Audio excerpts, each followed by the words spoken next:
press conference to preview the Merseyside derby. We'll start off with Vinny from Sky. Sean, obviously last night there was the threat of dropping into the bottom three, so how does that pressure produce one of the more convincing performances? I think the bounce back ability, once phrased by Ian Dow, I believe, but I think he made the dictionary up, by the way. I think the idea of coming out of a real tough result, we've done that before. I didn't think there was, I said after, I didn't think there was a tremendous amount wrong with the performance. I know I got questioned about that comment, but that's my belief. But we made too many mistakes. We obviously eradicated the mistakes and we played very well. I think maybe partly the journey we've been on at this football club, they've been knock after knock after knock, varying things, varying reasons, on the pitch, off the pitch, and convincing performances when we're going along quite well. Was it a switch of decore that helped Dominic Calvert-Lewin last night, or the talk that you had with Dominic Calvert-Lewin?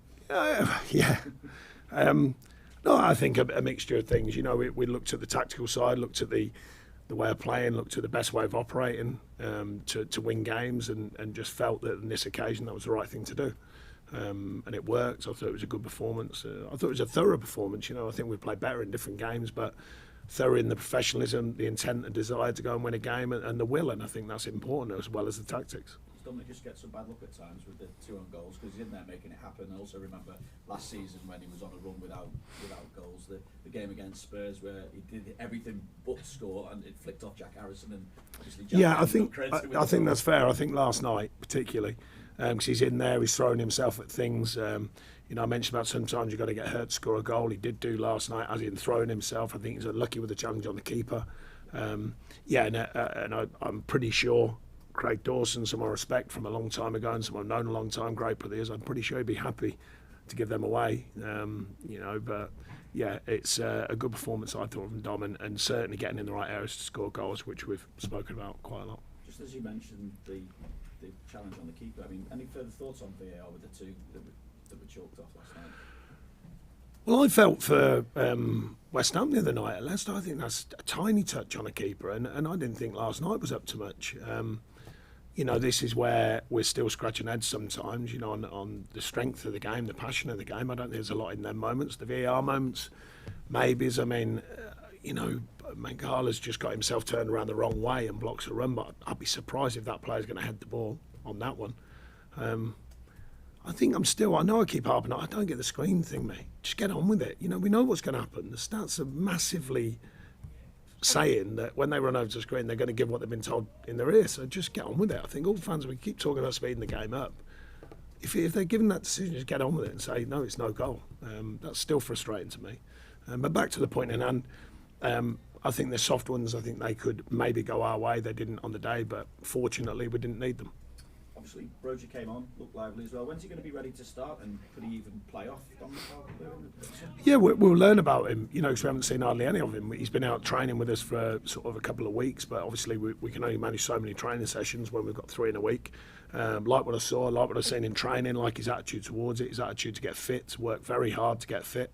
And I thought gave a good cameo last night, and certainly a player that we want to, as we've spoken about, you get pressure from the opposition, you get pressure to play, but also your internal pressure from your group. And the more people you got fit, the more internal pressure there is for players to play well all the time. And I hope that helps stimulate others, including himself, of course, to play well. It will be the last ever Merseyside derby, League Merseyside derby, I should say, at Goodison Park. What further edge does that add to the game? Well, I'd like to think that it brings our fans to the fore again. They've supported us throughout. They question us. That's fine. I've never questioned their questioning us, because that's part of the game. But on this occasion, I think it all goes out the window for this game. I've learned that it's kind of just an individual game in a season's work that means so much. We delivered a very good performance last season. We're going to have to, at home that is, we're going to have to do that again, of course, against a very good side. And I think certainly our fans can play a part in that by getting behind the players again from the off and creating that atmosphere that makes it difficult for teams to come and play here. You don't get overly emotional, but was that game at Goodison Park one of the exceptions last season? It's not about not getting emotional. I just know the bigger job's always there, and that was Them games for me, I explained it many times. I haven't got the depth of knowledge of them games. So it's for the people, it's for the crowd. Well, if we can win, it's for them. It's not for me. It's for me for my role, of course, and the points. But you get what I mean. I understand the depth of it, the history of it, and I've always made that clear. So what I did enjoy is giving something back. And my little part, including a team of people, my staff as well, in just giving something back to the fans. That meant a lot. And we want to do that again, and we're certainly working hard to do that. A couple of final things for me. Difference to Liverpool now on the slot compared to what you faced when Jurgen was in charge? It's a good question. I think a lot of what's impressed me is I don't think he's made massive amounts of change. I don't know inside the camp, obviously, in his training shifts and how he goes around that. But for me, that's a good part of management. If there's not that much wrong, you don't have to radically change everything. They're still operating in a high tempo manner. They can still be effective in different ways, and he seems to have kept that going in his own style. I don't know what that style is internally, of course, and externally just seems to be letting it go along and being quite a smooth transition, it seems to me. I suppose in a way it's a healthy transition in the sense he's a manager who said he's going to leave and then one coming in. It's not like it's been a disaster and then one comes in, so it's a slightly different scenario, but they're going well. I mean, that's quite obvious. No good outfit, and we're going to have to be on top of our form. We also saw in that game at Goodison last season, and we certainly saw last night, the effectiveness of the set piece. So again, do you see that as a major weapon that you can use? Yeah, I mean, I think overall we've not been as effective in the early part of this season, partly because of delivery. I think delivery last night was absolutely fantastic, and you know when balls have been getting put in the box with that much quality, that as long as you've got people who are willing and have the desire to score a goal, you've got an increased chance, and I thought that was certainly on show. I thought we created other chances through general play as well, which I was really pleased with, but set pieces still have their place in the game without a doubt, and hence why a lot of teams are bringing in set piece coaches now. I don't feel the need for that. I think our staff do a great job. I don't do them. My coaches do it, my analysts do it, and I think they do a really good job, both in their box and in our box. So long may that continue. Cheers, Sean. Good luck. Thank you. Thanks, Finny. We'll go to Alan. Hi, Sean. I spoke to Oral on Friday, and he said that his personal aim for the season was getting on the score sheet, and he said how much he wanted it to be at home at Goodison. What was your reaction to obviously his goal and also his performance last night? Yeah, I was pleased for him. He's been working hard to get hold of kind of what we do and what we want from him. And I thought he grew into the game. I thought it was a slow start, but then got into the game, after the first 10 or 15 minutes, really got into it. A great strike. I mean, he gets a bit of luck, but he deserves a bit of luck. He struck it so clean. I thought he was very good last night, and I think he's been a good part of the group as well. He's a good character. He's got a good feel about how he goes about his business. A good player. He's a good team player so far. He spoke a lot about the visualisation of it and making sure that he can imagine what it would feel like. You could tell how hungry he was for that goal. You mentioned earlier when the heat is off. How do you keep that hunger for goals amongst the group going? Well, we've spoken openly to you. We've spoken openly to the players about the record of some of them, their past records. History leaves clues, and it certainly left clues to our players last night to say, look, you can score goals. There's no, magic to it other than being free, and it's kind of, defocusing rather than focusing, rather than overthinking it, just drive into the right areas, get the right delivery and attack the ball and try and simplify it. And I thought there was a good show of that last night. It's not obviously that simple in real terms, but trying to take away, some of the outside thinking and the outside thoughts, sometimes clutter up the thoughts of scoring goals and try and get them back into that mode of just attacking the ball and the simplicity of it. And I was pleased with the outcome last night, obviously. We've got to continue with that train of thought for the players and the team as well. But goals can come from everywhere, and I also made that clear. We're not looking at one person, which often is the case. We're looking at the whole group and how we can find goals from other areas. So the next 4 games, Liverpool, Arsenal, Chelsea, Man City, obviously such a tough spell between now and Christmas with also the intensity and the frequency of the games as well. What would you see as a success from that period? Well, we'll see. Success is being competitive in all areas. We want to be competitive in every game we play. We've been showing that recently. 14 points out of 10 games is not massive, but it's certainly a good show after a tough start. So we responded to the challenge. We responded last night. We've got to keep that going no matter who we come across, and that competitive edge has served us well. We've got to go and do it again, and they are tough games, no two ways about it. Very strong teams, very financially strong teams with high quality players. But I believe in what we are. I think the players do as well. I think that's on show. We've had a lot of challenges. These are just more challenges for the group to take on and for myself. So, you know, we go into it clear-minded that these are the challenges, we take it on. Thanks, Helen. We'll go to Matt.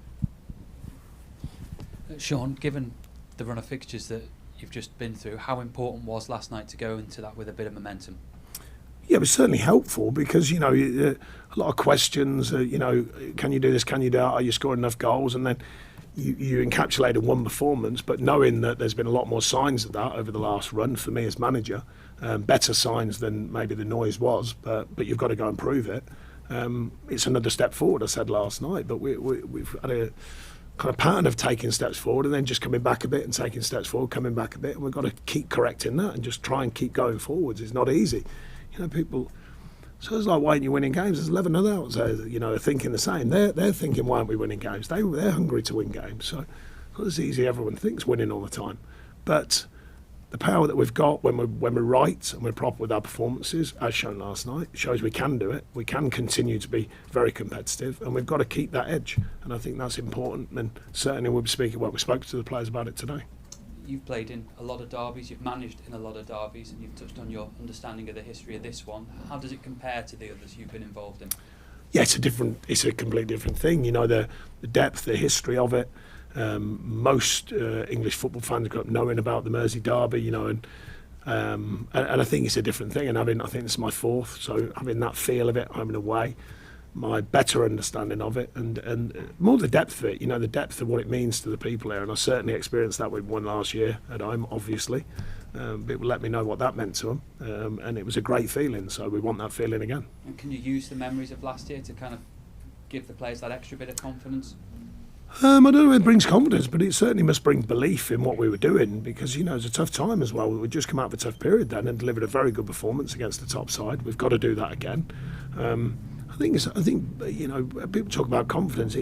Wins helps it, you know, helps it grow and helps it solidify really within a group. But you've got to have confidence going into every game, and I don't think we've lacked that. It's just that them killer moments. And last night we found them. We've got to go and do that again and find that consistency of doing it, not just for the Liverpool game, although that's very important to us, of course, but ongoing after that. Thank you. Thanks, Mark. Thanks. Go to Junior. Excuse me. Hiya. Just wanted to talk about Brozier because the fans got the first glimpse of him in an Everton shirt last night, and I think everyone was quite excited about him. You've obviously seen him a lot more in training, and I know he's been in with the under-21s. Where do you see his role then going forward once you have got him fully fit and able? You know, do you see him being able to start with Dom, or is he an out-and-out striker? I think he's a striker, you know, but we'll see. We'll learn about his role. He's played in slightly different roles in his past. He's still not got a deep history in the Premier League, but deep enough where he has experienced it. But no, we'll find about him as we learn more about him. But getting him out was key for me. You know, we've seen what he can do in training. We've seen what he can do in a couple of bounce games. Now it's about that next level. And I thought it was a really good cameo. He came on and really affected the game at a key time of the game. Certainly showing signs of what he's about. Now, I do think there's a real desire in him. You know, I've spoken to him about it, a chance for him to make a mark at a big club like this. And I think he's hungry for it. So it's another challenge for all the strikers. We want that challenge. You know, Youssef, I said, has been ever so unlucky. You know, he was showing really strong signs in pre-season, but he's now getting closer and working hard at his game. Working hard at his fitness to come back fit and sharp. So we'll see what he offers. But I was really pleased, and pleased for him as well. You know, because I deliberately got him on, nothing to do with Beto or anything like that. I just wanted him to get on the pitch and get a feel of it as quick as we could. Just talking about your opponents, Mo Salah involved in 75% of Liverpool's Premier League goals so far this season. Obviously, they're a tough side to prepare for anyway, but when you've got a player like that, does that change your preparations as a manager? Do you have to focus on one player? No, I mean, he's a fine player, we know that, but you got to be careful with that in mind. Thinking of the game, been doing it a long time, you put your focus on one player, they've got some very good other players, you know, and a lot of teams have, so got to be careful with that. But of course our players, if you're modern as coaches, managers, analytics, all sorts, but yeah, we certainly would look at the group and how we operate, but it won't just be about one player, it'll be about working as a team for the whole team that we're facing. You used the set pieces last night, and obviously there've been a lot of conversations about no goals in November and then 4 last night. Given Newcastle, I'm sure you probably haven't had a chance to look at other games from last night other than your own being there. Given Newcastle managed to score 3 against Liverpool, though, and the fact that you found ways to score last night, is that giving you a bit more confidence than maybe a few days ago heading into this game? I wouldn't like to think a few days makes a difference, but I think scoring goals makes a difference because, you know, people reassure themselves once again that we can score goals, and I think that's good about last night. I would have took a 1-0, but it's nice to win 4, and we made other good chances from open play as well, where it could have been more. But I was happy with that side of things. Happy we're still defending properly as well as a group. But it certainly really just reaffirms to the whole group we can score goals, because the noise gets that strong. It does, people are wondering, they almost forget sometimes. No, we've still got real quality in here, whether it's set pieces or general play, open play, and delivery is a key thing, and they've delivered last night. So I don't think it gives you confidence, it just reinsures it, I think. And around this game, as you've said, the emotions are always high as well. I think a little bit heightened on this as well, given it could be the very last time. We keep saying it's the Premier League one, but it might be the last one. Given as well, this is coming in a spell of so many games you'll have played only 3 days earlier. Does that change your approach? Do you have to rest people, or is it a game like this that, a bit of tiredness doesn't really matter because the emotions carry the players through? No, you still have to recover well, and you still have to refuel. And we've been looking at that today and tomorrow. On the other hand, the players, there is a busy schedule, but I've said many times, what the schedule is. Some teams in the league, some of their players have enormous amounts of game schedule, playing in World Cups, European Championships, coming back, playing in Europe, playing in cups, all sorts of different games. So some of our players have that, of course, with the internationals, but some of them don't. So when the fixtures come out, that's the challenge. That's what we're going to be ready for, and then it's down to us to make sure they're rested, make sure they're well fed, rehydrated, and ready to go again, and mentally motivated as well, of course. Thanks, Julie. Any further questions in the open section? Yeah. Sure, just on the squad news, is it everyone's from last night? Yeah, a couple of knocks, but nothing serious. Nothing that we think is going to put anyone down. Michael Keane will be touch and go, coming back into it. He's got a minor knee ligament injury, which has kept him out.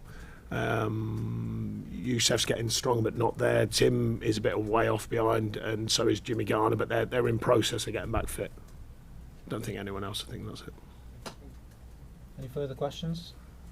No? Okay, thank you.